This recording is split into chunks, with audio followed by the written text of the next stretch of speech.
सत श्री अकाल। वाह जी वाह जी। बस्तर की इनकलाबी धरती, क्रांतिकारी लोगों की धरती, मां दनेश्वरी की धरती, दंतेश्वरी माता की धरती, और अपने हकों के लिए लड़ने वाले और जुल्म के खिलाफ अड़ने वाले लोगों की धरती बस्तर की। सबको मेरा नमस्कार, सत श्री अकाल। आप लोग इतनी भारी गिनती में, इतनी भारी संख्या में चल के आए हैं। ये मंजर जो है, ये आज से 1.5 साल पहले, आज 16 तारीख हो गई, 16 सितंबर, आज पंजाब में सरकार बने को पूरा 1.5 साल हो गया। 1.5 साल पहले ये वाला मंजर हम पंजाब में देखते थे कि इतना कट होता था, लोग अपने आप आते थे और नारे लगाते थे, अपनी गाड़ियां लेके आते थे, खुद ब खुद आते थे। ये बदलाव की निशानी है। आज हमारे बीच छत्तीसगढ़ की पूरी टीम है, हमारे बीच राज्यसभा के मेंबर हैं जो आपकी धरती को बिलोंग करते हैं, यहां से उनका नाता है। डॉक्टर संदीप पाठक जी माननीय सांसद हैं, यहां के प्रधान साहब, प्रभारी साहब हैं, पूरी टीम हमारी बैठी है। पंजाब से भी मुझे कुछ एमएलए मेरे नजर आ रहे हैं जो यहां पे काम कर रहे हैं। और सबसे बड़ी बात यह है, हमारे बीच वो आदमी है जिसने हेलीकॉप्टर में उड़ने वालों को रोड शो और डोर शो करने लगा दिया। मेरा मतलब अरविंद केजरीवाल। पहले वो नीचे नहीं उतरते थे, हेलीकॉप्टर से ऐसे ऐसे करके वो डल जाते थे। उनको पता था लोग कहां जाएंगे, 5 साल बाद हमारे पास ही आएंगे। लेकिन अरविंद केजरीवाल जी ने जो देश की राजनीति की दशा और दिशा बदली, अब उनके मैनिफेस्टो में भी स्कूलों की बात करने लगे हैं वो, अब वो भी बिजली की बात करने लगे हैं, अब वो भी अस्पतालों की बात करने लगे हैं, अब वो भी रोजगार की बात करने लगे हैं। उनके मैनिफेस्टो बदल दिए भाई साहब, बहुत बड़ी बात होती है ये, उनके मैनिफेस्टो बदल दिए। छत्तीसगढ़ की धरती को भगवान ने बहुत कुछ दिया है, जंगल है, कोयला है, बहुत कुछ है, लोग बहुत मेहनती हैं। लेकिन एक बात की कमी रह गई, नेता अच्छे नहीं मिले। वो लूट लूट के खा गए, वो खा गए लोगों के पैसे को, खजाने को लूट के खा गए। वो किसी नदिया के घाट पे अगर ये नेता लोग बस जाते, किसी नदिया के घाट पे अगर ये नेता लोग बस जाते, तो आम लोगों के प्यासे होंठ भी 2 बूंद पानी के लिए तरस जाते। गनीमत है, शुक्र है कि मौसम पर हुकूमत चल नहीं सकती, वरना सारे के सारे बादल भी इनके खेतों में ही बरस जाते। कुछ नहीं छोड़ा इन्होंने। शहीदों के कफनों में से पैसे खा गए, शहीदों के कफन में से पैसे खा गए। कौन सा ऐसा सेक्टर है जो छोड़ दिया इन्होंने कि यहां से नहीं खाए इन्होंने? तो भाई साहब, आम आदमी पार्टी ईमानदार पार्टी है। दिल्ली के कामों के बारे में आपको सब कुछ पता है, कैसे स्कूल वहां सरकारी स्कूल शानदार बन गए। 4 लाख के आसपास बच्चे प्राइवेट स्कूलों से निकालकर अब उनके माता पिता ने सरकारी में उनकी एडमिशन करवा दिया है। और दिल्ली में वो काम कर दिया अरविंद केजरीवाल जी ने जो 75 साल तक जो अपने आप को बड़े बड़े नेता कहलाने वाले नहीं कर सके थे। दिल्ली के स्कूलों में एक ही बेंच पर एक जज का बेटा, एक कलेक्टर का बेटा और एक झुग्गी झोपड़ी वाले या रिक्शे वाले का बेटा एक ही बेंच पर बैठकर पढ़ते हैं। भाई साहब, आप सोच सकते हैं कब कि आपका बच्चा वहां पढ़ेगा उस स्कूल में जहां जज का बेटा पढ़ रहा है, जहां नेता का बेटा पढ़ रहा है? सोच सकते हो आप? नहीं सोच सकते। ये काम करना अगर आता है तो अरविंद केजरीवाल जी को आता है, जो खुद एक बहुत बड़े अफसर थे, इनकम टैक्स कमिश्नर थे, नौकरी छोड़ के देश की सेवा में आ गए। कौन छोड़ता है भाई साहब? कोई चपरासी की नौकरी नहीं छोड़ता। इनकम टैक्स के कमिश्नर थे, वो छोड़ के देश की सेवा में आ गए। ये भी पता था आलोचना होगी, ये गालियां देंगे, गालियां देते रहते हैं। बिजली फ्री कर दी दिल्ली में, पंजाब में भी हमने बिजली फ्री की गारंटी दी। मार्च में सरकार बनी, 16 मार्च को सेरेमनी थी। 1 जुलाई से, पिछले साल की 1 जुलाई से पंजाब में लगभग 85 से 90% घरों को बिजली का बिल 0 आता है जी। और बिजली 24 घंटे आती है, बिल नहीं आता। और बिजली बोर्ड पर भी कर्जा नहीं हमने चढ़ाया, उनको भी पैसे दिए। हमने 664 1.5 साल में 664 आम आदमी क्लिनिक खोल दिए। 50 लाख से ज्यादा लोग वहां से दवाई लेके ठीक होके जा चुके हैं। 40 किस्म के टेस्ट हैं, 90 किस्म की दवाइयां वहीं पे मिलती हैं। हमने दिल्ली से सीखा था ये इस्तेमाल। जो तजर्बा जो है ना, वो कहीं से भी मिले, ले लेना चाहिए। कहते हैं कि तजर्बा जो है ना, एक्सपीरियंस वो कंगा है जो आदमी को तब मिलता है जब वो गंजा हो जाता है। फिर कंगे का फायदा क्या भैया, गंजे ही हो गए। इसलिए दूसरों का तजर्बा इस्तेमाल करो। कंगा उस समय ले लो जब आपके सर पे बाल हो। दूसरों का तजर्बा जो है वो काम आता है। हम दिल्ली का तजर्बा यूज कर रहे हैं। और क्या कहते हैं, हमें क्या कहते हैं? केजरीवाल फ्री बिजली दे रहा है, केजरीवाल फ्री शिक्षा दे रहा है, केजरीवाल फ्री इलाज करवा रहा है। ये फ्री की रेवड़ियां बांट रहा है। मोदी जी कहते हैं ये फ्री की रेवड़ियां बांट रहा है। मैं उनको पूछना चाहता हूं, हां, अगर किसी गरीब को 300 यूनिट माफ कर दिए बिजली के, किसी गरीब की शिक्षा, बच्चे की फीस माफ कर दी, किसी गरीब का इलाज फ्री में करवा दिया, तो ये फ्री की रेवड़ी, जो 15 लाख वाला पापड़ आपने बेचा था, वो कहां गया? फिर 15 लाख, घर में 15 लाख आ जाएगा। देखो इंद्र देवता भी खुश है। कोई बात नहीं, कोई बात नहीं, बैठिए।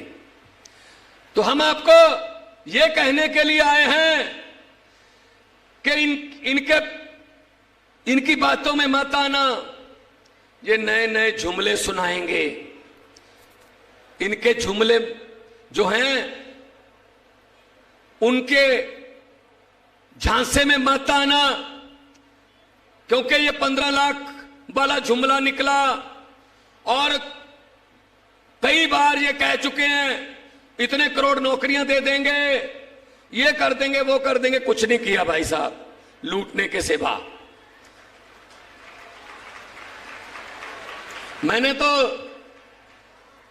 पार्लियामेंट में भी बोल दिया था। मैंने कहा कि 15 लाख की रकम लिखता हूं तो स्याही सूख जाती है, काले धन के बारे में सोचता हूं तो कलम रुक जाती है। हर बात ही जुमला निकली। अब तो यह भी शक है कि चाय बनानी आती है।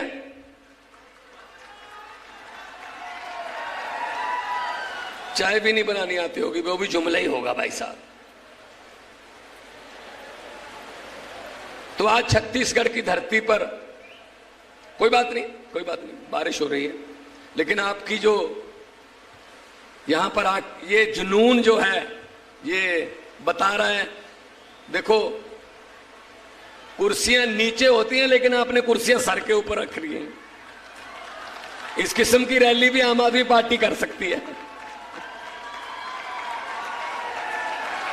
बस ये कुर्सियां इनके नीचे से छीनकर पब्लिक को देनी है, बस यही हमारा मैनिफेस्टो है, यही हमारा मैनिफेस्टो है। 2-3 मिनट की बात है, क्योंकि सामने मुझे नजर आ रहा है, बिल्कुल क्लियर आसमान नजर आ रहा है। तो आपको ऐसे जुनून के साथ आते हुए देखकर दिल को खुशी हुई। और जो अरविंद केजरीवाल को गालियां देते हैं, उनको ये डर है कहीं अरविंद केजरीवाल ये पूरे देश में ना फैला दे, अस्पतालों वाली बात, शिक्षा वाली बात, बिजली वाली बात, रोजगार वाली बात अगर पूरे देश में फैल गई तो हम क्या करेंगे? हमारे कमीशन मर जाएंगे। हम प्राइवेट सेक्टर को बेच रहे हैं सब कुछ। आपको पता ही होगा भाई साहब, आपको पता ही होगा मोदी जी का नारा, एक देश एक दोस्त। बस एक दोस्त है, उसी को लुटा रहे हैं सब कुछ। तो मैं पूछना चाहता हूं बीजेपी वालों को कि बीजेपी वालों, जब भी आप पब्लिक के पास जाने वाले हैं और लोग आपसे ये पूछने वाले हैं कि आप अपने एक ही दोस्त को सब कुछ लुटाने वाले हैं, वैसे भी 6-8 महीने में आप देश से जाने वाले हैं, लेकिन जाते जाते तो बता दो कि अच्छे दिन कब आने वाले हैं। अच्छे दिनों वाला जुमला जो था वो जो अच्छे दिनों वाला जुमला था वो जुमला निकला। तो आज आपके पास वाह जी, आपका जुनून, बहुत बहुत आपके लिए, इस बात के लिए शुक्रिया। बस्तर की धरती पर आज कुछ नया सोच, नया विचार लेके जाना है, बदलना है ये सिस्टम। बहुत हो गया, 70 साल हो गए, 70 साल हो गए इन्होंने कुछ नहीं किया। 1.5 साल हो गए भाई साहब पंजाब में सरकार बने हुए, आज पूरे 1.5 साल हुए हैं। पूरी 36,097 सरकारी नौकरियां देकर आपके सामने खड़ा हूं मैं। 36,097 सरकारी नौकरी। पुलिस में भर्ती हुई, बिजली बोर्ड में एसडीओ रखे गए, पटवारी रखे गए, नए क्लर्क रखे गए, नए हर एक विभाग में ऑफिसर रखे गए। हर किस्म की भर्ती हो रही है और लगातार चल रही है। पेपर होता है, हमारे यहां पेपर लीक नहीं होता है, हमारे पेपर लीक नहीं होता है, पेपर होता है। और जिसके नंबर आते हैं, जिसके नंबर आ जाते हैं मेरिट में, उसको सरकार घर से लेके आती है, तेरा नंबर आ गया, तुझे इतनी तारीख को नौकरी मिलेगी। कोई पैसा नहीं, कोई सिफारिश नहीं। आप में से कितने लोग बेरोजगार हैं? कुर्सियां खड़ियां करके बताओ कितने बेरोजगार? सारे बेरोजगार। देखो बेरोजगारी हाल। तो ये बेरोजगारी दूर करनी है। अब आप बता दीजिए, एक बात मैं आपसे पूछने वाला हूं, अगर आदमी कोई, अब आपको कैसे नौकरी मिलेगी मैं इसका कारण बता रहा हूं। अगर कोई आदमी थोड़ा कामयाब हो जाता है, पैसे वाला हो जाता है, तो उसके 50 दोस्त निकल आते हैं। मेरा दोस्त है ये, बचपन में हम इकट्ठे खेलते थे। अगर वो आदमी एमपी जब मुख्यमंत्री हो जाता है तो हजारों दोस्त निकल आते हैं। हम इकट्ठे खेलते थे, आप नाम लेके देखना मेरा, मुझे पर्सनली जानते हैं। अगर प्रधानमंत्री बन जाए तो हजारों दोस्त निकल आते हैं, क्लास फेलो निकल आते हैं। जो नहीं भी पढ़ते थे उस कॉलेज में वो भी कहते हैं मैं इनके साथ पढ़ा हूं। लेकिन मुझे ताज्जुब, हैरानी है, 9.5 साल हो गए, मोदी जी का एक भी क्लास फेलो बाहर नहीं आया कि मेरे साथ पढ़ते रहे हैं वो। पता नहीं तो भेष बदल के जाते थे कॉलेज, पता नहीं तो जाते ही नहीं थे। अभी क्या किया है? जीएसटी लगा दिया सब चीजों पर। अभी नई खबर है कि जो हॉस्टल हैं, स्कूल और यूनिवर्सिटी के जो हॉस्टल हैं, उन हॉस्टलों की फीस पर जीएसटी लगा रहे हैं 18%। हॉस्टल में जो बच्चे रहते हैं उनकी जो फीस है हॉस्टल की, उस पर जीएसटी लगा रहे हैं 18%। इसका मतलब तो ये नया नारा होना चाहिए बीजेपी का कि ना खुद पढ़ा हूं ना किसी को पढ़ने दूंगा। उनको क्या पता फीस देने में कितनी दिक्कत होती है। मेस का बिल कैसे आता है। कभी हॉस्टल में गए हो तो पता चले, चौथी क्लास का आपको पता ही है, कहानी सुनाते हैं सीएम साहब, चौथी पास राजा। तो इनकी बातों में मत आना। हमारा तो चुनाव चिन्ह ही ऐसा है जो सफाई करता है, झाड़ू। और आपको पता है, जब से झाड़ू चुनाव चिन्ह है, ये बीजेपी वालों ने अपने घर में जो सफाई वाले हैं उनको ये बोल रखा है, सीधा पोछा लगाया करो, झाड़ू घर में नहीं आना चाहिए। ये सफाई करता है, तो झाड़ू की सफाई तो हो। ये झाड़ू से हम पहले सिर्फ दुकान या मकान साफ करते थे, अब इस झाड़ू से अरविंद केजरीवाल की अगुवाई में पूरा हिंदुस्तान साफ किया जाएगा जी।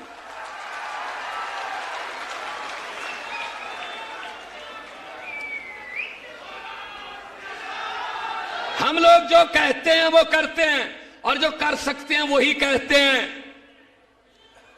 हम लोग झूठ नहीं बोलते। हम लोग आम घरों से निकले हुए हैं। हमारे दादा, हमारे बाप कोई राजनीति में नहीं थे। हम तो देश को बचाने के लिए निकले हैं। रामलीला ग्राउंड से एक पार्टी निकली, उसके हम सदस्य हैं। और हुकूमत वो करते हैं जिनका दिलों पर राज होता है। यूं कहने को तो मुर्गे के सर पे भी ताज होता है।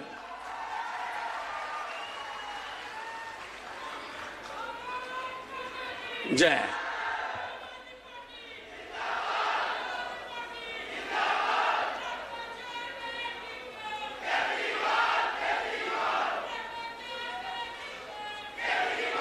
बहुत अच्छी, बहुत अच्छी। ये देखो कितने सालों की भड़ास है जो निकल रही है। ये आम नारे नहीं है, ये किराए पे नहीं लेके आए हम इनको कि मोदी मोदी बोलना है।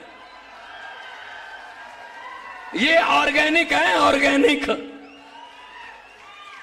यही फायदा है, बस यही है। ऐसे पता चल जाता है कि क्या होने वाला है। पंजाब में भी ऐसा होता था, बिल्कुल ऐसा होता था। मुझे लग रहा है मुझे पता ही नहीं चल रहा मैं कहां बोल रहा हूं। ये पंजाब में संगरूर में बोल रहा हूं या बस्तर में बोल रहा हूं, मुझे फर्क नहीं नजर आ रहा, क्योंकि समस्याएं भी एक जैसी हैं, उसका हल भी एक ही है। आम आदमी पार्टी, एक ही हल है बस। हमने भ्रष्टाचार के विरुद्ध पूरी मुहिम चलाई। बड़े बड़े मंत्रियों को पकड़ के अंदर किया जेल में, जिनके घरों से हमें नोट गिनने वाली मशीनें मिली। इतने नोट कमाए कि नोट गिनने वाली मशीनें रखनी पड़ रही थी उनको। वो सारा पैसा हम अटैच करके उनकी प्रॉपर्टीज, सारा पैसा पंजाब के खजाने में आ रहा है, और खजाने का मुंह लोगों की तरफ कर दिया। बिजली फ्री, इलाज फ्री, शिक्षा, स्कूल अच्छे बन रहे हैं, रोजगार मिल रहा है, इंडस्ट्री आ रही है। यही करना छत्तीसगढ़ में, यही यहां पे होगा। क्योंकि इनको पता नहीं है, इनको ये लग रहा था 5 साल मैं, 5 साल तू, 5 साल मैं, 5 साल तू। बारियां थी इनकी, बारियां। अंग्रेज जो हैं उन्होंने तो 200 साल इकट्ठे लूटा था। ये हमारे वाले 5-5 साल की किश्तें देते हैं हमें। और जितनी लूट इन्होंने की है, अंग्रेज भी शर्मिंदा होंगे कि 200 साल में हम उतना नहीं लूट पाए जितना जो इंडिया वाले अपने आप को ही लूट के, अपने आप को ही कुछ भी बोल देते हैं जी, कोई भी बात बोल देते हैं जी। कोई है कोई इनका दीन ईमान। हमारे देश को उतना अंग्रेजों ने नहीं लूटा जितना हमारे वालों ने लूट लिया। तो ये लूट बंद करनी है और लोगों को आगे लेके आना है। आपके बच्चों को हमने आगे लेके आना है। जो नेता हैं उनके नेताओं के बेटों को और उनके बेटों को, बच्चों को, रिश्तेदारों को बोल दो कि अपना बोरी बिस्तरा बांध लें। आम लोगों के बेटे बेटियां आ रहे हैं, आम जो बच्चे।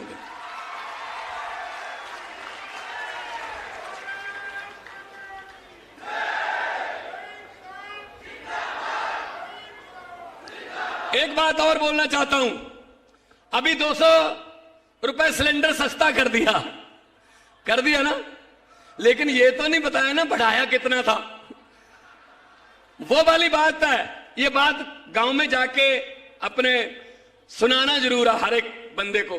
कि भगवंत मान आया था बस्तर में, ये बात बता के गया। एक घर में शादी थी लड़की की, जो ये 200 रुपए वाला सिलेंडर आखिरी महीने में किया ना, उस पर है।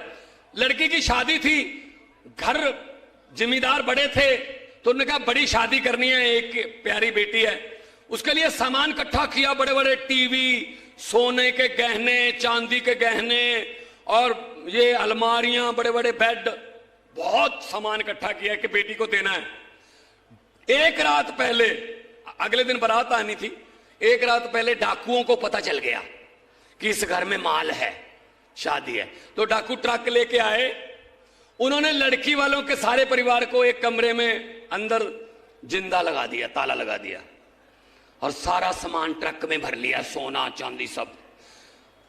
चलने से पहले डाकुओं का जो सरदार था उसने पूछा, लड़की का परिवार कौन से कमरे में बंद है? वो कहते सरदार इस कमरे में है। खोलो, खोला और अंदर जाके बोला किस लड़की की शादी है? वो बेचारी डरती डरती खड़ी हुई, मेरी है जी। तो डाकू ने 100 रुपए का नोट निकाला, ये बेटा शगन ले ले, आशीर्वाद है हमारा, खुश रहो। चले गए, चले गए। अगले दिन पुलिस आई, भाई साहब उस घर का कोई भी जी, उस घर का कोई भी बंदा पुलिस के पास डाकुओं के खिलाफ रिपोर्ट लिखाने के लिए तैयार नहीं था। कहता लूट के भले ही ले गए, लेकिन बंदे बड़े अच्छे थे, 100 रुपया शगन दे गए। वो वाली आपके साथ होती है भाई साहब, देश की जनता के साथ। 4.5 साल लूटते हैं और आखिर में, आखिरी 6 महीने में 200 रुपए का सिलेंडर का शगन दे देते हैं, ये शगन ले लो। और हम समझते हैं बंदे बड़े अच्छे हैं, चाहे 4.5 साल लूटा है, लेकिन सिलेंडर का शगन दे दिया 200 रुपए। भाई साहब इनकी बातों में मत आना, हमने तो ये देखे हुए हैं, भगाए हुए हैं। आपको पता है बीजेपी दिल्ली में पहले बार 2015 में कितनी सीट थी? आम आदमी पार्टी की 67, इनकी 3, और पंजाब में 117 सीटें हैं, इनकी कितनी हैं बीजेपी वालों की? 2। मैंने कहा स्कूटर पे बैठ के आ जाए विधानसभा, ये वाली पार्टी है ये। तो इनको भाई साहब सफाई कर दी, आम आदमी पार्टी जहां जाती है सफाई कर देती है, इसी बात से ये डरते रहते हैं। कभी हमारी रैली को रोक लो, कभी बोर्ड ना लगने दो, कहीं हमारे पोस्टर उतार दो। तो ये वाली दरियाओं को रोका नहीं जा सकता, दरिया अपना रास्ता खुद बनाते हैं। तो मैं ये कहना चाहता हूं कि अभी 2 नारे लगाने हैं, क्योंकि इनकलाबी धरती है, अंग्रेजों के खिलाफ, जुल्मों के खिलाफ लड़ती रही है। जिस धरती से मैं आया हूं पंजाब से, वो भी इनकलाबी धरती है, शहीद भगत सिंह की धरती है, करतार सिंह सराभा की धरती है, राजगुरु सुखदेव की धरती है। तो इनकलाब का नारा लगाएंगे, इतना जोर से लगे कि इनको पता चल जाए, दोनों हाथ ऊपर उठाकर इनकलाब। देखो यहां पे बीजेपी वाले भी आए होंगे, भाई आना पड़ता उनको, उनके आका उनको भेजते हैं, जाओ देखो। वो क्या बताएंगे जाके? उनसे पूछा जाएगा भगवंत मान ने क्या बोला? बोल जी हाँ ये बोला। केजरीवाल ने क्या कहा? जी उन्होंने ये कहा। फिर वो पूछेंगे नारे जो लग रहे थे वो कितनी जोर से लग रहे थे? तब इतनी जोर से नारे लगाओ कि वो उनको ये बोलने पर मजबूर हो जाएं, बीजेपी के जो आए हुए हैं, कि जी इसमें हमसे पूछने वाली बात कौन सी है, आपके घर पे भी तो सुने ही होंगे। दोनों हाथ ऊपर उठाकर इनकलाब, इनकलाब, भारत माता की वंदे, बोले सो निहाल। बहुत बहुत धन्यवाद, बहुत बहुत शुक्रिया, आपने इतने प्यार से मुझे सुना, इतना प्यार इज्जत मान दिया। खुश रहो, आबाद रहो, जिंदाबाद रहो। लोगों को अक्सर कहते सुना है, लोगों को अक्सर कहते सुना है कि जिंदा रहे तो फिर मिलेंगे, लेकिन इस दिल ने कहा है मिलते रहे तो जिंदा रहेंगे। बहुत बहुत मेहरबानी, बहुत बहुत शुक्रिया, धन्यवाद। बहुत बहुत धन्यवाद। एक बार जोरदार तालियों के साथ आभार व्यक्त करेंगे आदरणीय मान साहब का। इसके पश्चात हम सबको जिनका इंतजार है, ईमानदार राजनीति के प्रेरणाता, हम सबके नेता, आदरणीय आम आदमी पार्टी के राष्ट्रीय संयोजक और दिल्ली के यशस्वी मुख्यमंत्री माननीय अरविंद केजरीवाल जी को मैं आमंत्रित करूंगा। एक बार आप सब लोग अपने स्थान में खड़े होके एक बार जोरदार जयकारा लगाएंगे। बोले भारत माता की। भ्रष्टाचार का एक ही काल, भ्रष्टाचार का एक ही काल। बड़े ही सम्मानपूर्वक आदरणीय केजरीवाल साहब। दोस्तों, अभी 4 दिन पहले जम्मू कश्मीर के अनंतनाग में आतंकवादियों के साथ मुठभेड़ करते हुए हमारे देश के 3 आर्मी ऑफिसर्स शहीद हो गए और कल एक चौथे आर्मी ऑफिसर जो कि जख्मी हुए थे, उन्होंने भी अस्पताल में दम तोड़ दिया। पूरा देश उनकी शहादत को सम्मान करता है। उनकी आत्मा को शांति मिले, भगवान उन्हें अपने चरणों में स्थान दे, इसके लिए मेरी आपसे गुजारिश है कि 2 मिनट खड़े होकर उनकी आत्मा की शांति के लिए हम सब लोग मौन रखेंगे।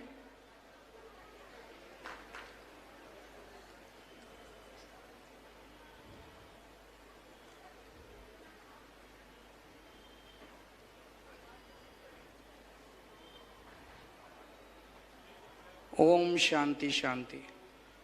बैठ जाइए। दोस्तों, अभी 4 दिन पहले जम्मू कश्मीर के अनंतनाग में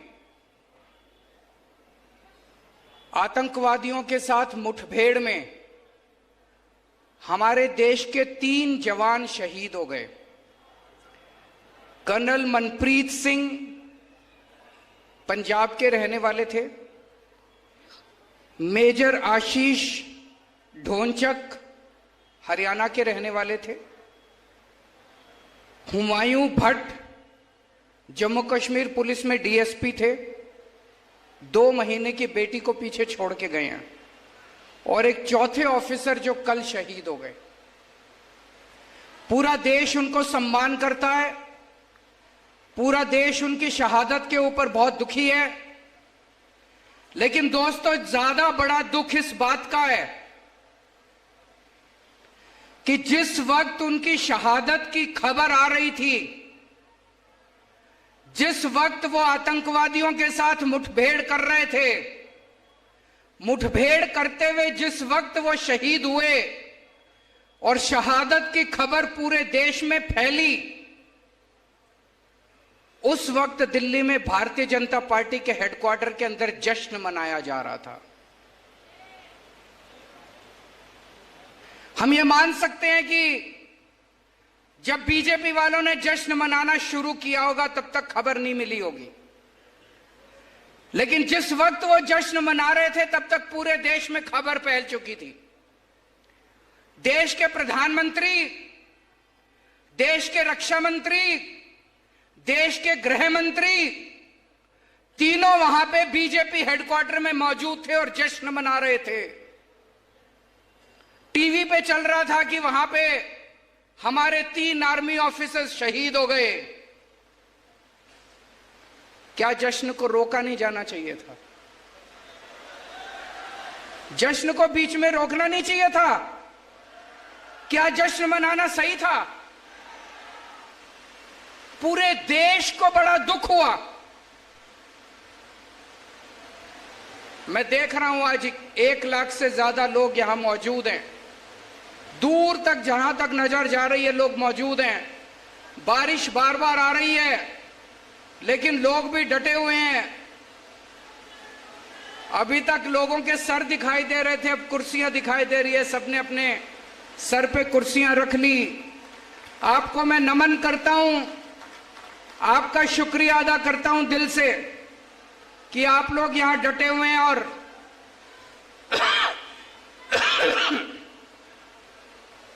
सारा देश इस बात से ज्यादा दुखी है। हमारा पहला दुख है कि हमारे 4 आर्मी ऑफिसर्स शहीद हो गए। हमारा दूसरा बड़ा दुख है कि हमारे देश, जब वो हमारे जवान, हमारे आर्मी ऑफिसर शहीद हो रहे थे और मुठभेड़ में मारे गए, हमारे देश के प्रधानमंत्री, गृह मंत्री और डिफेंस मिनिस्टर जश्न मना रहे थे। तीसरा बड़ा दुख है, आज 4 दिन हो गए इस बात को, 4 दिन पहले वो मुठभेड़ में शहीद हुए थे। अभी तक प्रधानमंत्री ने उनके दुख में 2 शब्द नहीं बोले हैं, एक ट्वीट नहीं किया। हर चीज पे ट्वीट करने वाले प्रधानमंत्री, हर चीज पे ट्वीट करने वाले गृह मंत्री, हमारे देश के 3 जवान शहीद हो गए आतंकवादियों से मुठभेड़ करते करते। क्या मजबूरी है?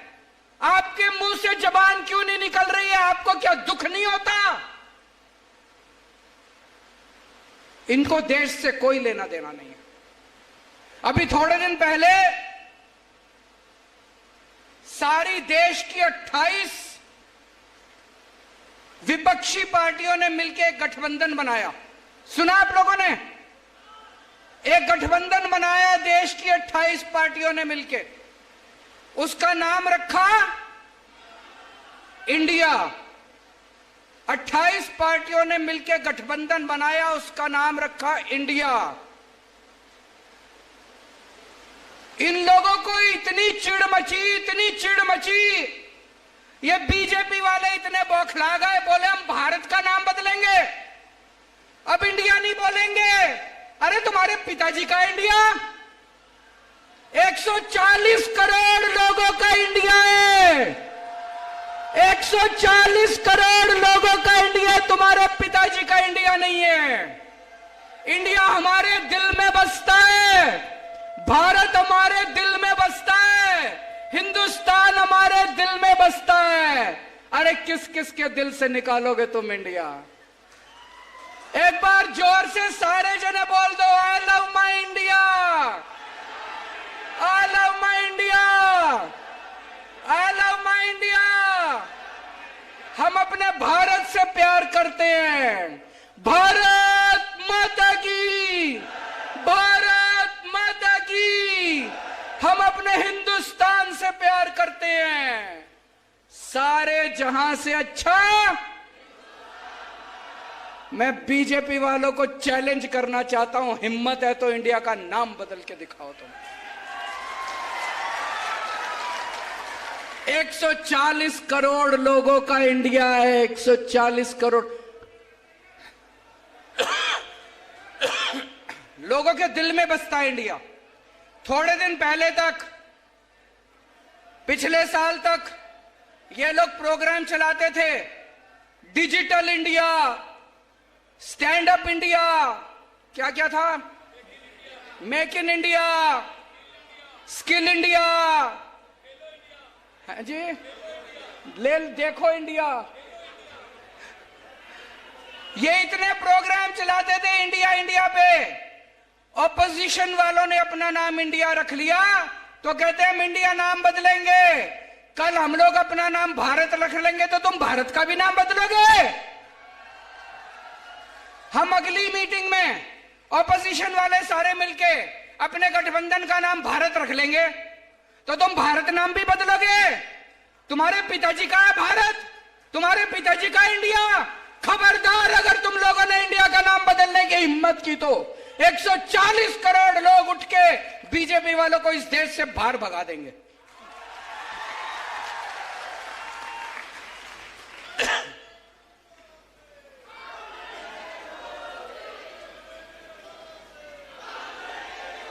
दोस्तों, पहले दिल्ली के लोग बहुत दुखी थे। एक बार ये पार्टी, एक बार वो पार्टी, एक बार ये पार्टी, दोनों ने सेटिंग कर रखी थी, 5 साल तुम, 5 साल हम, 5 साल तुम, 5 साल हम। पंजाब के लोग बहुत दुखी थे, वहां भी एक बार ये पार्टी, एक बार वो पार्टी, एक बार ये पार्टी, एक बार वो पार्टी। दिल्ली के लोगों ने तय कर लिया अब दोनों पार्टियों का बेड़ा गर्क करो। दोनों पार्टियों को हटा के दिल्ली के लोगों ने एक नई पार्टी को मौका दिया, आम आदमी पार्टी को। हमने इतना अच्छा काम करा, इतना अच्छा काम करा, लोगों के स्कूल बनवाए, अस्पताल बनवाए, बच्चों के रोजगार का इंतजाम करा, बच्चों की शिक्षा का इंतजाम करा, बिजली फ्री कर दी। 3 बार लोगों ने जम के बहुमत दिया हमको, 3 बार, तीसरी बार सरकार बन गई हम लोगों के पंजे। फिर पंजाब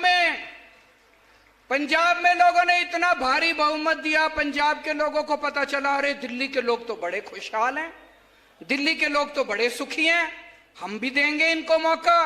पंजाब के लोगों ने मौका दिया। अभी मैं 3 दिन पंजाब का दौरा करके आ रहा हूं।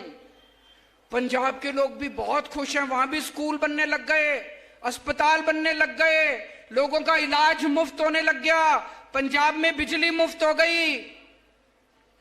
छत्तीसगढ़ वालों, आप भी एक मौका आम आदमी पार्टी को देके देखो। इन दोनों पार्टियों को भूल जाओगे, मैं कह रहा हूं। एक मौका दे दो, अगले 50 साल तक आप इन दोनों पार्टियों को वोट नहीं दोगे, मेरा चैलेंज है। मैं आज आपको 10 गारंटी देके जा रहा हूं।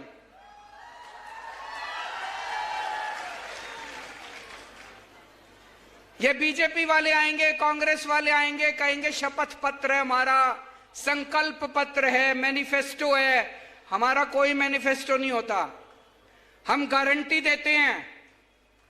आजकल इन्होंने हमारी गारंटी शब्द भी ले लिया।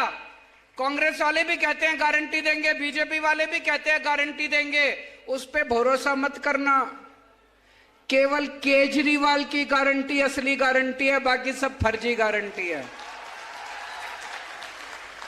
मैं आज आपको केजरीवाल की गारंटी देके जा रहा हूं। पहली गारंटी, आपके यहां बिजली आती है, पावर कट लगता है, बिजली जाती है, खूब जाती है बिजली, लंबा लंबा पावर कट लगता है।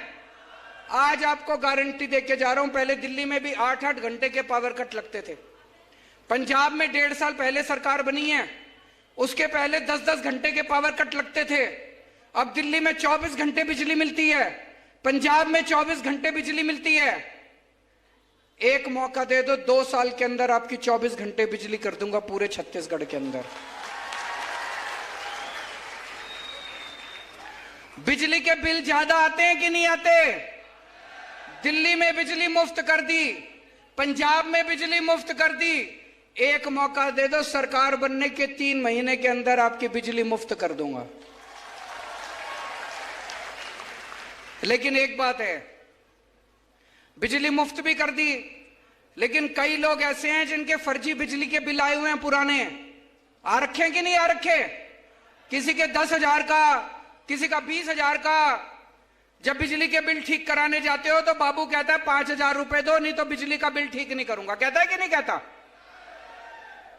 आपके 30 अक्टूबर, अभी जो 30 अक्टूबर आने वाली है, 30 अक्टूबर तक के सारे पुराने बिजली के बिल माफ कर देंगे और आगे आपके बिजली मुफ्त कर देंगे। दिल्ली में भी किया था, पंजाब में भी किया था। पंजाब में हमारी 16 मार्च को सरकार बनी थी। 31 दिसंबर तक के पहले जितने बिजली के बिल थे सारे माफ कर दिए, सारे जीरो कर दिए। अब पंजाब में भी लोगों के बिजली के बिल जीरो आते हैं, दिल्ली में भी लोगों के बिजली के बिल जीरो आते हैं। फोन करके पूछ लेना। दूसरी गारंटी, शिक्षा की गारंटी। आपके बच्चे, मैं पूछना चाहता हूं, यहां पे कितने लोगों के बच्चे सरकारी स्कूल में पढ़ते हैं? हाथ खड़े करें। सरकारी स्कूल से खुश हो? खराब है सरकारी स्कूल? आपके बच्चे मेरे बच्चे, आपके बच्चों को मैं अपना बच्चा मान के, जैसी शिक्षा मैंने अपने बच्चों को दी है, ऐसे शानदार सरकारी स्कूल बना दूंगा। दिल्ली में सारे सरकारी स्कूल बदल दिए, पंजाब में सिलसिला शुरू हो गया। पहला सरकारी स्कूल अभी शानदार बनाया है, दिल्ली पंजाब के भी सारे स्कूल ठीक कर रहे हैं। छत्तीसगढ़ के सारे सरकारी स्कूल इतने शानदार बना देंगे, लोग अपने बच्चों को प्राइवेट से निकाल निकाल के सरकारी स्कूल में भर्ती कराएंगे। आपके बच्चों की जिम्मेदारी लेके जा रहा हूं।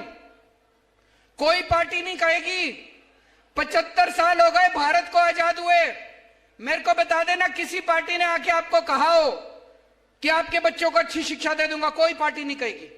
कोई पार्टी नहीं चाहती कि लोग पढ़ें। पार्टियां चाहती हैं लोग अनपढ़ रहेंगे तो हमारा वोट बैंक बन के रहेंगे, समझ नहीं रहेगी। मैं चाहता हूं आपके बच्चे तरक्की करें, मैं चाहता हूं आपके बच्चों को इंजीनियर बनाऊं, डॉक्टर बनाऊं, वकील बनाऊं, आपके बच्चों को बड़ा आदमी बनाऊं। आपके बच्चे डॉक्टर बनेंगे, इंजीनियर बनेंगे, तभी तो गरीबी दूर होगी। होगी कि नहीं होगी? आपके बच्चों की जिम्मेदारी लेके जा रहा हूं, आपके बच्चों को अच्छी शिक्षा दूंगा। और जितने कच्चे टीचर हैं, सारे कच्चे टीचरों को पक्का करेंगे। अभी अभी भगवंत मान साहब ने 12,500 कच्चे टीचरों को पक्का किया है पंजाब के अंदर पिछले हफ्ते। आपको स्वास्थ्य की गारंटी देके जा रहा हूं। आज अगर घर में कोई बीमार हो जाए, भाई साहब सब कुछ लुट जाता है। बड़ी बीमारी हो, हार्ट अटैक हो जाए, कुछ बड़ी बीमारी हो जाए, जमीन बेचनी पड़ जाती है, गहने बेचने पड़ जाते हैं। और बड़ी बीमारी तो छोड़ो, अभी हमारे छत्तीसगढ़ के अध्यक्ष बता रहे थे कि कैसे अगर छोटी बीमारी भी हो, प्रसव भी हो, तभी खाट के ऊपर लेके उसको दूर तक अस्पताल लेके जाना पड़ता है। अस्पताल आसपास गांव के अंदर कहीं नहीं है कि नहीं है? दोस्तों, आपके परिवार के अंदर अगर कोई भी बीमार होगा, चाहे कितनी छोटी बीमारी हो, चाहे कितनी बड़ी बीमारी हो, उसकी जिम्मेदारी मेरी। सबका इलाज मुफ्त कराऊंगा, सारी दवाइयां मुफ्त, सारे टेस्ट मुफ्त, सारा ऑपरेशन मुफ्त। और ये कहने से नहीं होगा, ये केवल मैंने कह दिया, ऐसे नहीं होगा। उसके लिए हमें खूब सारे मोहल्ला क्लिनिक खोलने पड़ेंगे। दिल्ली में 550 मोहल्ला क्लिनिक चल रहे हैं, पंजाब में 650 मोहल्ला क्लिनिक शुरू हो गए। छत्तीसगढ़ के गांव गांव के अंदर मोहल्ला क्लिनिक खोलेंगे। आपके अपने बीमार आदमी को आपको खाट पे दूर लेके जाना नहीं पड़ेगा, आपके गांव में एक मोहल्ला क्लिनिक, गांव क्लिनिक खोलेंगे, गांव क्लिनिक। उसमें आपकी सारी दवाइयां फ्री होगी, सारे टेस्ट फ्री, सारा इलाज फ्री। और अगर बड़ी बीमारी हो जाए, आपके जितने सरकारी अस्पताल हैं, सारे सरकारी अस्पताल शानदार बनाएंगे, प्राइवेट से अच्छे बनाएंगे, उसमें सारा इलाज मुफ्त होगा। चाहे जितनी बड़ी बीमारी हो, 30 लाख 40 लाख रुपए का भी ऑपरेशन है, वो भी आपका फ्री में होएगा, चाहे अमीर आदमी हो चाहे गरीब आदमी। पैसा कहां से आएगा इतना? ये जितनी पार्टियां कहती हैं सरकार तो घाटे में चल रही है, सरकार तो घाटे में चल रही है। जब मैंने दिल्ली में मुख्यमंत्री का पद संभाला, तब भी ये सारी पार्टियां कहती थी सरकार घाटे में चल रही है, सरकार अब दिल्ली सरकार फायदे में चल रही है। मैंने सबकी बिजली मुफ्त कर दी, शानदार स्कूल बना दिए, सबके बच्चों को फ्री में शिक्षा दे रहा हूं, सबका इलाज मुफ्त कर दिया। फिर भी मेरी सरकार फायदे में चल रही है, घाटे में नहीं चल रही। 1.5 साल पहले भगवंत मान साहब ने पंजाब का कार्यभार संभाला। उसके पहले सारी सरकार कहती थी 3 लाख करोड़ का कर्जा हो गया पंजाब पे, पंजाब सरकार घाटे में चल रही है, पैसा नहीं है करने के लिए। ये पैसा भी ले आया, पता नहीं कहां से लाया, और सबकी बिजली भी मुफ्त कर दी, 650 मोहल्ला क्लिनिक भी खोल दिए। अभी किसानों की फसल बर्बाद हुई थी, उनको खूब मुआवजा भी दिया, सारे काम कर रहा है। इसके पास तो पैसे की कमी नहीं है। क्यों? ईमानदार आदमी है। ईमानदार सरकार चुनो, पैसे की कोई कमी नहीं है। इन लोगों ने जो लूटा इतने साल से, इन्हीं से पैसा निकलवाएंगे। इतनी रेड मारी है भगवंत मान ने पंजाब में, पुराने नेताओं पे, पुराने मंत्रियों पे नोट गिनने की मशीनें निकली हैं उनके घरों से, इतने नोट निकले हैं। उन सारे नोटों से उनसे पैसा ले लेके, पैसा वापस ले लेके जनता का इलाज मुफ्त कर दिया, जनता की शिक्षा मुफ्त कर दी। भ्रष्टाचार खत्म करेंगे। एक एक पैसा छत्तीसगढ़ का जो ये लूट के ले गए हैं, इनसे सारा पैसा वापस लेंगे और एक एक पैसा छत्तीसगढ़ के लोगों के विकास के ऊपर खर्च होगा। दूसरी बात, आप जब पटवारी के पास काम कराने जाते हो, दफ्तर में काम, पैसे मांगते हैं कि नहीं मांगते? ये रिश्वतखोरी बंद करेंगे। दिल्ली में हमने एक फोन नंबर दिया है 1076, दिल्ली से ही लगता है, यहां से नहीं लगेगा। उस नंबर पे फोन करो, आप बोलो मेरे को राशन कार्ड बनवाना है, वहां से आवाज आएगी हम आपके घर कितने बजे आए राशन कार्ड बनाने। आपको राशन कार्ड बनाने के लिए कहीं जाने की जरूरत नहीं है, आपके घर आती है सरकारी अफसर, आपके घर आता है काम करने के लिए। छत्तीसगढ़ में होना चाहिए नहीं होना चाहिए? रिश्वतखोरी बंद करेंगे, भ्रष्टाचार बंद करेंगे।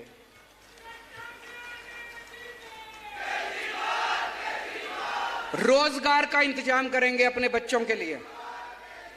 आज हमारे इतने सारे युवा यहां पे बेरोजगार घूम रहे हैं। दिल्ली में हमने लगभग 12 लाख बच्चों के लिए रोजगार का इंतजाम किया। 12 लाख बच्चों के लिए। अभी पंजाब में 1.5 साल हुआ है सरकार बने, इन्होंने 36,000 सरकारी नौकरियां निकाली हैं। पटवारी की, सब इंस्पेक्टर की, क्लर्क की, इस डिपार्टमेंट में, उस डिपार्टमेंट, पुलिस में 36,000 सरकारी नौकरियां बिना रिश्वत के, बिना सिफारिश के, मेरिट के आधार के ऊपर सबको नौकरी मिली। मैं देख रहा था सोशल मीडिया पे, गांव गांव के अंदर पंजाब में ढोल बजा रहे हैं, हमारे गांव के लड़के को नौकरी, सरकारी नौकरी मिल गई, हमारे गांव के लड़के को सरकारी नौकरी मिल गई। क्यों ढोल क्यों बजा रहे हैं? पहले सबको पता था रिश्वत देके होती थी। बिना रिश्वत के गरीबों के बच्चों को, आम लोगों के बच्चों को सरकारी नौकरियां मिल रही हैं। छत्तीसगढ़ में भी आपके लिए नौकरी का इंतजाम करेंगे। अभी 3 लाख प्राइवेट नौकरियों का इंतजाम किया है भगवंत मान ने। 3 लाख, 36,000 सरकारी नौकरियां दी हैं, 3 लाख प्राइवेट नौकरियों का इंतजाम किया है। और जब तक आपके लिए भी, आपके बच्चों के लिए भी नौकरी का इंतजाम करेंगे, और जब तक नौकरी नहीं मिलती तब तक 3,000 रुपए हर महीने बेरोजगारी भत्ता दिया जाएगा हर बेरोजगार को। जितनी हमारी मां बहनें हैं, 18 साल से ऊपर की हर महिला को 1,000 रुपए महीना उनके खर्चे के लिए दिया जाएगा।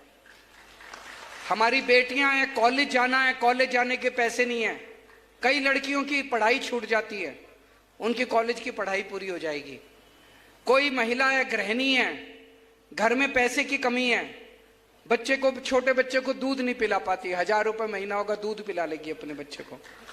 माँ है, कोई बेटी आती है घर, माँ का मन करता है बेटी के हाथ में पैसे रख दूं, उसके पास पैसे नहीं है, बेटे की तरफ देखती है। अब उसको, माँ को किसी बेटे से पैसे लेने की जरूरत नहीं है। अब वो अंदर जाएगी, अपनी पोटली से आम आदमी पार्टी वाले 1,000 रुपए निकालेगी और उसके हाथ में रख देगी, अपनी बेटी के हाथ में। दिल्ली में हम सबको तीर्थ यात्रा कराते हैं, अयोध्या ले जाते हैं, हरिद्वार ऋषिकेश ले जाते हैं, द्वारकाधीश ले जाते हैं, रामेश्वरम ले जाते हैं, साईं बाबा ले जाते हैं, मथुरा वृंदावन ले जाते हैं, पुरी ले जाते हैं। बुजुर्गों को तीर्थ यात्रा कराते हैं, आना जाना, खाना पीना, रहना सब फ्री। घर से बस लेके जाती है, ट्रेन में बिठाती है, एसी ट्रेन में ले जाते हैं, एसी होटल में रुकवाते हैं, सारा कुछ फ्री। इतना आशीर्वाद देते हैं बुजुर्ग, इतना आशीर्वाद देते हैं। छत्तीसगढ़ के भी सारे बुजुर्गों को तीर्थ यात्रा कराऊंगा मैं। जहां कहोगे वहां ले जाएंगे, जिस तीर्थ यात्रा पे आपका मन करता है वहां लेके जाएंगे। अगर कोई दिल्ली का या पंजाब का रहने वाला कोई पुलिस वाला शहीद हो जाए, दिल्ली में पहले उसकी विधवा को एक सिलाई मशीन देती थी सरकार। ये तो अपमान है। अगर कोई पुलिस वाला अपनी ड्यूटी करते हुए शहीद होता है, उसकी विधवा को एक सिलाई मशीन मिलनी चाहिए। अगर कोई दिल्ली या पंजाब में रहने वाला कोई सैनिक बॉर्डर पे शहीद हो जाए, हमने अब इंतजाम किया है, कोई भी ऐसे पुलिस वाला या सैनिक शहीद होता है, उसके परिवार को 1 करोड़ रुपए की सम्मान राशि मुख्यमंत्री खुद उनके घर दे के आते हैं। मैं भी उनके घर दे के आता हूं, मान साहब भी उनके घर दे के आते हैं। छत्तीसगढ़ में भी इसको लागू करेंगे। करना चाहिए नहीं करना चाहिए? जितने कच्चे कर्मचारी हैं, मेरे को पता चला खूब हड़ताल पे, 24 घंटे बेचारों को हड़ताल पे रहना पड़ता है। सारे कच्चे कर्मचारियों को पक्का करेंगे। 28,000 कर्मचारियों को अभी तक मान साहब ने पक्का कर दिया है पंजाब के अंदर। 28,000 सारे कच्चे कर्मचारियों को पक्का करेंगे और ये ठेका प्रथा बंद करेंगे। और सबसे बड़ी बात, आज ये यहां पे ढेर सारे आदिवासी समाज के लोग आए हुए हैं। देश को आजाद हुए 75 साल हो गए।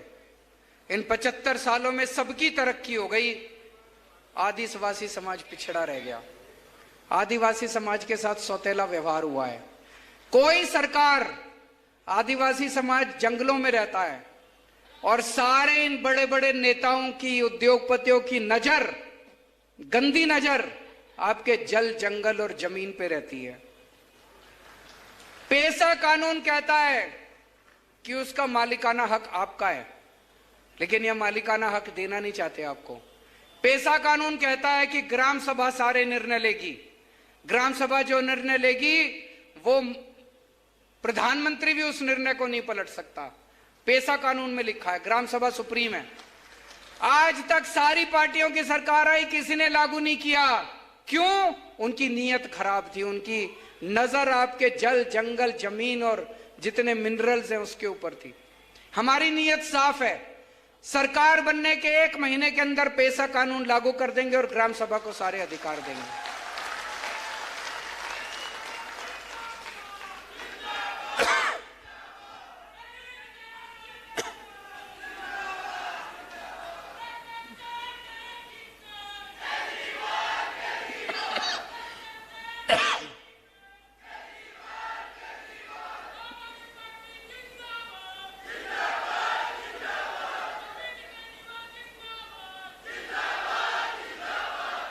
जवान फिल्म के बारे में सुना है?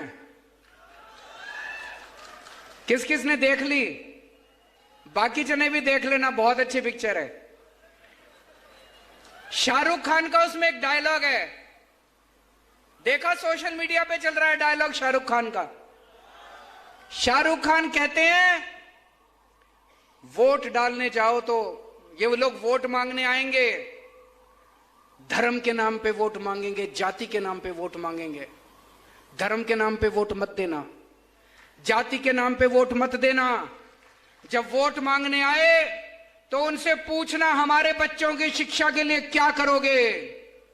जब वोट मांगने आए तो उनसे पूछना मेरे घर में कोई बीमार हो जाएगा, उसके इलाज के लिए क्या करोगे। ऐसा बोलते हैं कि नहीं बोलते शाहरुख खान? सुना है डायलॉग? आज पूरे देश में एक ही पार्टी है जो आपके बच्चों की शिक्षा के लिए और आपके इलाज के लिए काम करती है। कोई पार्टी काम नहीं करती। 75 साल हो गए। इन 75 सालों में अगर इन पार्टियों ने काम कर लिया होता तो हम लोगों को आम आदमी पार्टी बनाने की जरूरत नहीं पड़ती। हम नेता बनने नहीं आए, हमें नेतागिरी करनी नहीं आती, हमें राजनीति करनी नहीं आती। मैं इनकम टैक्स में कमिश्नर था। भगवंत मान साहब बहुत बड़े आर्टिस्ट थे, टीवी पे आया करते थे। हम खुश थे अपनी जिंदगी में। अगर इन पार्टी वालों ने, इन नेताओं ने 75 साल में कुछ कर लिया होता तो शाहरुख खान को जवान बनाने की जरूरत नहीं पड़ती, हमको आम आदमी पार्टी बनाने की जरूरत नहीं। केवल आम आदमी पार्टी, खुल के मैं बोल रहा हूं और मैं चैलेंज करता हूं कोई और पार्टी का नेता बोल दे कि मेरे को वोट दो, मैं आपके बच्चों के लिए अच्छी शिक्षा का इंतजाम करूंगा, मैं आपके बच्चों के लिए स्कूल बनाऊंगा, आपके बच्चों के लिए रोजगार का इंतजाम करूंगा। हमें वोट दो, हम आपके लिए अस्पताल बनाएंगे, मोहल्ला क्लिनिक बनाएंगे, आपके घर के लोगों का अगर बीमार होंगे तो उनके इलाज का इंतजाम करेंगे। कोई पार्टी नहीं बोलती है, केवल आम आदमी पार्टी बोलती नहीं है, करके दिखाया है हम लोगों ने। अच्छा एक चीज बताओ, नेता किस टाइम काबू में आता है? चुनाव के टाइम में, है ना? केवल चुनाव के टाइम में काबू में आता है नेता। बाकी 5 साल शक्ल नहीं दिखाते। 5 साल चुनाव के टाइम में आते हैं, आपके सामने आपके पैर भी पड़ते हैं, फोटो भी खिंचाते हैं आपके साथ, आपकी जी हजूरी भी करते हैं, झूठे झूठे वादे करके जाते हैं। अब इनको बड़ी तकलीफ हो रही है। रोज चुनाव होते हैं, कभी विधानसभा चुनाव, कभी लोकसभा चुनाव, कभी पंचायत के चुनाव, कभी निगम के चुनाव, कभी काउंसिल के चुनाव। इनको बड़ी तकलीफ हो रही है, ये रोज रोज जनता में जाना पड़ता है। इनके ऐशो आराम, इन्होंने खूब अय्याशी कर रखी है, इनके ऐशो आराम में फर्क पड़ रहा है। तो अब ये कि जुमला लेके आए हैं, 1 नेशन 1 इलेक्शन। कह रहे 5 साल में एक ही बार करा लेंगे सारे चुनाव, फिर 5 साल ऐश करेंगे, 4.5 साल पूरी दुनिया में घूमेंगे, पेरिस जाएंगे, अमेरिका जाएंगे, कनाडा जाएंगे, न्यूयॉर्क जाएंगे, टोक्यो जाएंगे, खूब घूम घाम के 4.5 साल बाद आएंगे, फिर आपके सामने हाथ जोड़ के खड़े हो जाएंगे। कह रहे वन नेशन वन इलेक्शन कभी मत होने देना। मैं तो कहता हूं हर महीने चुनाव होने चाहिए ताकि ये आपके बीच में आते रहे नेता। होना चाहिए कि नहीं होना चाहिए? ये इनकी नीयत खराब है, इनके दिल में खोट है, काला है इनके दिल में, जो कह रहे हैं वन नेशन वन इलेक्शन। अरे वन नेशन वन इलेक्शन नहीं होना चाहिए, one nation one education. One nation one education. अमीर के बच्चों को जैसी शिक्षा मिलती है, मेरे गरीब के बच्चों को भी वैसी शिक्षा मिलनी चाहिए। एक जैसी शिक्षा चारों होनी चाहिए कि नहीं होनी चाहिए? जिस स्कूल में अमीरों के बच्चे पढ़ते हैं, जैसी शिक्षा अमीरों के बच्चों को मिलती है, ऐसे ही सरकारी स्कूल होने चाहिए। ऐसी शानदार शिक्षा मेरे किसानों को और मजदूरों को, आदिवासियों को, दलितों को वैसी शिक्षा मिलनी चाहिए। मिलनी चाहिए कि नहीं मिलनी चाहिए? हमें वन नेशन वन इलेक्शन नहीं चाहिए, हमें वन नेशन वन एजुकेशन चाहिए। मेरे साथ जोर से बोलो, one nation one education, one nation one education. हमें वन नेशन वन स्वास्थ्य चाहिए। जैसा इलाज अमीरों को मिलता है वैसा इलाज गरीबों को भी मिलना चाहिए। मेरे घर में कोई बीमार हो, मैं दर दर की ठोकरें खाता हूं, पैसे नहीं है मेरे पास, जेवर बेचना पड़ता है, जमीन बेचनी पड़ती है। क्यों? भारत में पैदा हुआ हूं, भारत सरकार की जिम्मेदारी है कि अगर मेरे घर में कोई बीमार हो तो मेरे को अच्छा इलाज मिलना चाहिए। भारत सरकार की जिम्मेदारी है, राज्य सरकार की जिम्मेदारी है। अगर वो जिम्मेदारी पूरी नहीं करते, इस्तीफा दे दें वो लोग। वन नेशन वन स्वास्थ्य चाहिए, एक जैसा स्वास्थ्य होना चाहिए। जैसे इनको फोर्टिस में, मैक्स में, अपोलो में बड़े बड़े अमीरों को जैसा इलाज मिलता है, मेरे सरकारी अस्पतालों में गरीबों को भी वैसा ही इलाज मिलना चाहिए। आज आप इतनी भारी संख्या में आए, इतना प्यार दिया, इतनी मोहब्बत दी। एक मौका देके देखो आम आदमी पार्टी को, आप सारी पार्टियों को भूल जाएंगे। भारत माता की